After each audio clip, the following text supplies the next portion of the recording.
हमारा मन इस दुनिया का सबसे पावरफुल हथियार है। हमारे जीवन के प्रत्येक घटना के साथ सिर्फ और सिर्फ हमारा मन जुड़ा होता है। इस दुनिया में जितने भी ज्ञानी हुए, जितने भी सक्सेसफुल लोग बने, सिर्फ और सिर्फ अपने मन की शक्ति के कारण ही बने। लेकिन हम में से बहुत से लोग क्यों इन शक्तियों को समझ नहीं पाते हैं? बुद्ध कहते हैं, हम भी इंसान हैं, आप भी इंसान हैं। हमारे अंदर, आपके अंदर, सबके अंदर समान शक्ति है। लेकिन क्यों हम उसे समझ नहीं पाते हैं?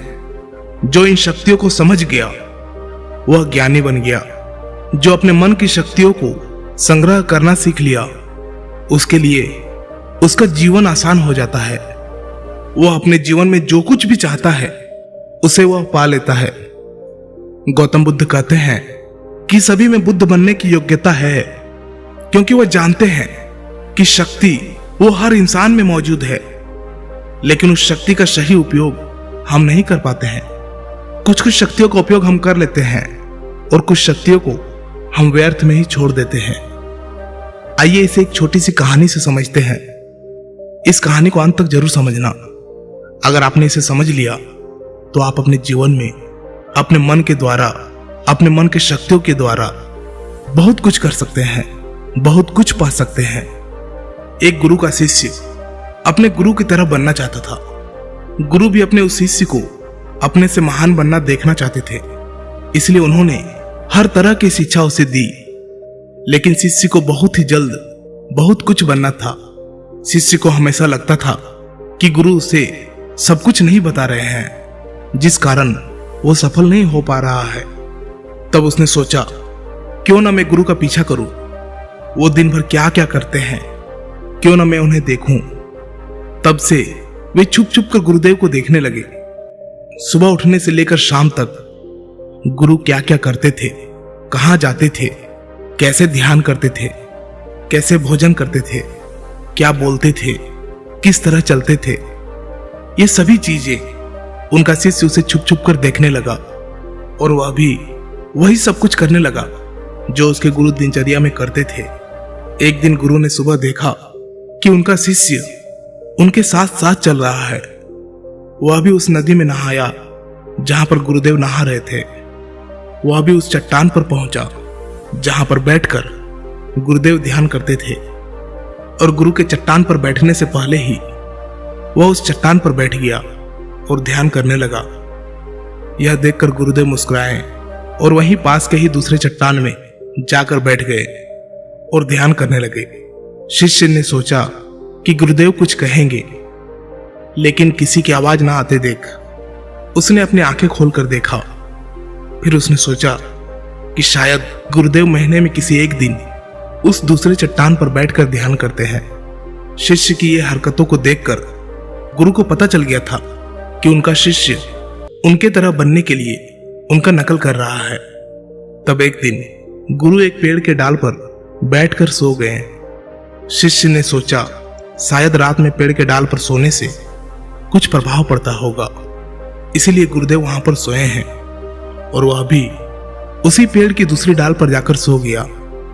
रात को कुछ गिरने की आवाज आई। आवाज सुनकर गुरुदेव की आंखें खुली तो उन्होंने देखा कि नीचे जमीन पर उनका शिष्य गिरा हुआ है और वह चिल्ला रहा है।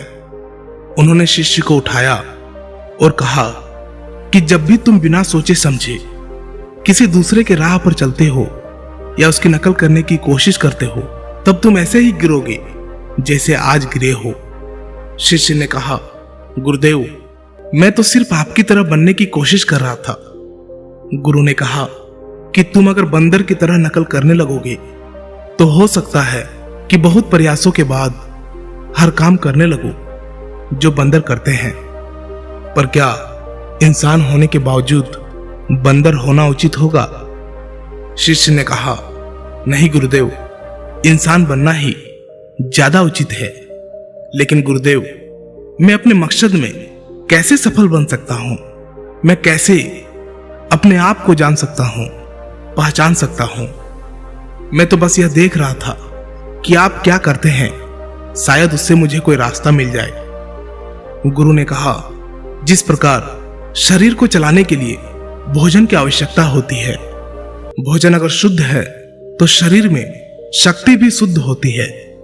हमारा शरीर स्वस्थ रहता है, शक्तिशाली रहता है, बलवान रहता है। उस शरीर से जो भी कार्य करना चाहो तुम करवा सकते हो। लेकिन तुम खराब, सड़ा गला रखा हुआ बासी खाना खाओगे तो क्या होगा? शिष्य ने कहा, शरीर की शक्ति खत्म हो जाएगी, हमारा शरीर बीमार पड़ जाएगा। फिर गुरु ने कहा, इसी तरह हमारे पास मन की शक्ति होती है और इसमें इतनी शक्ति होती है कि कुछ भी पाया जा सकता है, कुछ भी बना जा सकता है, अपने आप को जाना जा सकता है, पहचाना जा सकता है, बुद्धत्व को प्राप्त किया जा सकता है। लेकिन मन की शक्तियों को नापा या तोला नहीं जा सकता है। शिष्य ने कहा, आप तो ज्ञानी हैं, ध्यानी हैं, इसलिए आपके पास मन की शक्तियां हैं जिनका उपयोग आप कर सकते हैं। लेकिन हम उपयोग करते हैं तो कुछ भी नहीं होता। गुरु ने कहा, शक्ति तो तुम्हारे पास भी है और उतनी ही है जितनी मेरे पास है या किसी और के पास है। तो गुरुदेव, फिर हम सभी लोग कामयाब क्यों नहीं होते? हमारे जैसे बहुत से लोग हमेशा असफल होते रहते हैं, ऐसा क्यों? गुरु ने कहा, क्योंकि मन की शक्तियों का हम सही तरीके से उपयोग नहीं कर पाते हैं, बल्कि मन की शक्तियां हमारा उपयोग कर लेती है। शिष्य ने कहा, क्या आप मेरे मन की शक्तियां दिखा सकते हैं? क्योंकि मैं इसे समझ नहीं पा रहा हूं। गुरुदेव बोले, हाँ बिल्कुल, मैं बिल्कुल दिखा सकता हूं, पर इसके लिए तुम्हें मेरा एक काम करना होगा। क्या तुम कर सकोगे? शिष्य ने कहा, हाँ अवश्य करूंगा। मुझे क्या करना है? गुरु ने कहा, ज्यादा कुछ नहीं करना है, बस इतना ही करना है कि जितने भी विचार तुम्हारे मन में आए उन विचारों को एक एक लकड़ी के समान समझना है और उन लकड़ियों को उठाकर उस झोपड़ी पर रखते जाना है। और यह तुम्हें पूरे 1 महीने के लिए करना होगा। ध्यान रहे, एक विचार के लिए एक लकड़ी का होना आवश्यक है। जैसे कोई भी विचार से कोई लकड़ी छूट ना जाए। एक काम और करना, अपने उस विचारों को जो तुम्हें ज्ञान और ध्यान प्राप्त करने के लिए आए, उन विचारों की लकड़ियों को तुम्हें उन झोपड़ियों के बाहर रखना होगा। शिष्य ने कहा, जो आज्ञा गुरुदेव, आप जैसे कह रहे हैं मैं वैसा ही करूंगा। और शिष्य ने विचारों को देखना और उन विचारों से लकड़ियों को उठाकर झोपड़ी में रखना शुरू कर दिया। धीरे धीरे 1 महीना बीत गया और शिष्य पूरा 1 महीना बीतने के बाद शिष्य गुरु के पास गया और बोला, गुरुदेव, 1 महीना हो चुका है, जैसा आपने कहा था मैंने बिल्कुल वैसा ही किया है। अब आप मुझे मेरे मन की शक्तियों को दिखाएं। गुरु शिष्य के साथ उस झोपड़ी पर पहुंचे। गुरु ने देखा कि पूरी झोपड़ी छोटी छोटी लकड़ियों से भर गई है, यहां तक कि कुछ लकड़ियां बाहर भी गिरी हुई है। गुरु ने कहा, वह लकड़ियां कहां हैं जो तुम्हारे ज्ञान और ध्यान के विचारों की है? शिष्य ने बाहर पड़ी कुछ लकड़ियों को लाकर गुरुदेव को दिया और बोला, यह वही लकड़ियां है। गुरु ने उस लकड़ियों को गिनने के लिए कहा।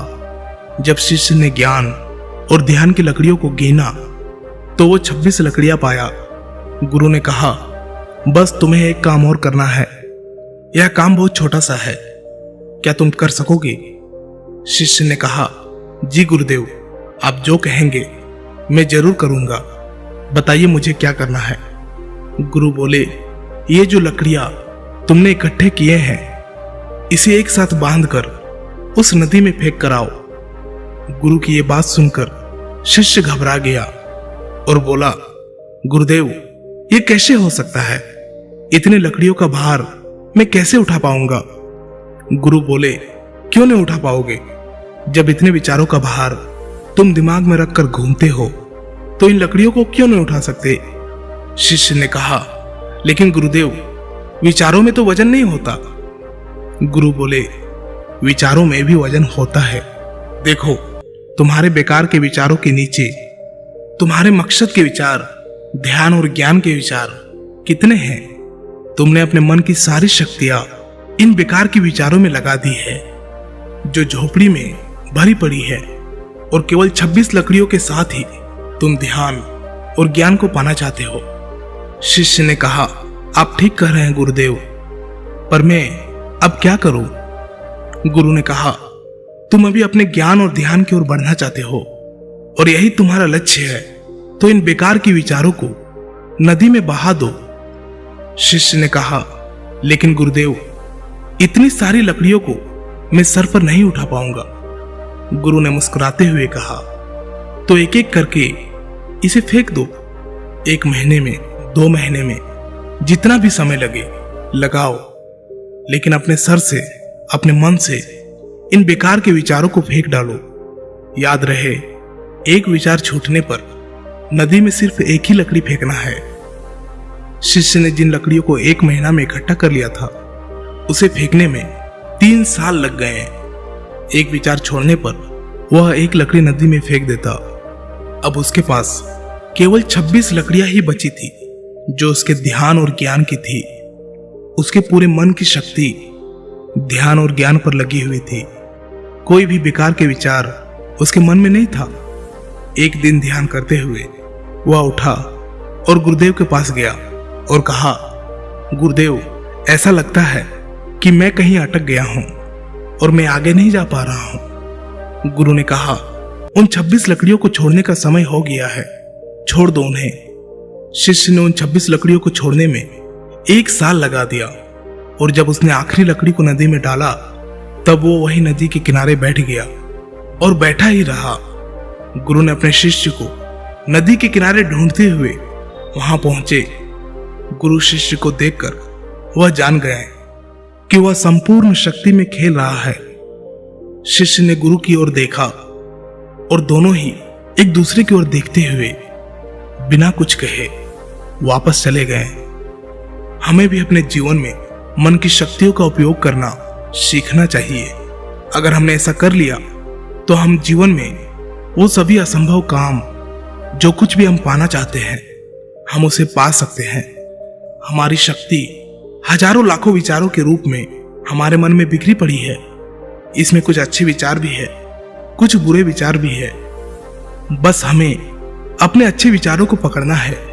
अगर हम अच्छे विचारों को नहीं पकड़ेंगे तो बुरे विचार तुरंत ही हमारे पर असर डालने लगेगा और हम नकारात्मकता की ओर, नेगेटिव एनवायरनमेंट की ओर बढ़ते चले जाएंगे। इसीलिए भगवान बुद्ध बोलते हैं कि जब भी आपके मन में अच्छे विचार आए, उसे तुरंत पकड़े, उन विचारों पर तुरंत काम करना प्रारंभ कर दे। मन की शक्तियों का उपयोग करना बहुत ही सरल है। बस आपको उतना ही करना है जो आपको सबसे ज्यादा सटीक लगे। लेकिन हम एक काम के साथ हजारों कामों को करने लगते हैं और उसी में हम डिस्ट्रैक्ट भी हो जाते हैं, हम विचलित भी हो जाते हैं और इस वजह से हमारे मन की सारी शक्तियां बिखर जाती है। इसीलिए आप किस काम के लिए बने हैं उसे समझे। भगवान आपको जिस काम के लिए बनाया है, वैसे विचार आपके मन में बार बार आएंगे। बस जरूरत है आपको उसे पकड़ने की, आपको उसे समझने की, उसे सही दिशा निर्देश देने की। दोस्तों, इस कहानी से आपने क्या समझा? अपने विचारों को, अपनी भावनाओं को एक कमेंट के माध्यम से जरूर बताएं। क्या पता आपके एक कमेंट से किसी का जीवन बदल जाए। धन्यवाद।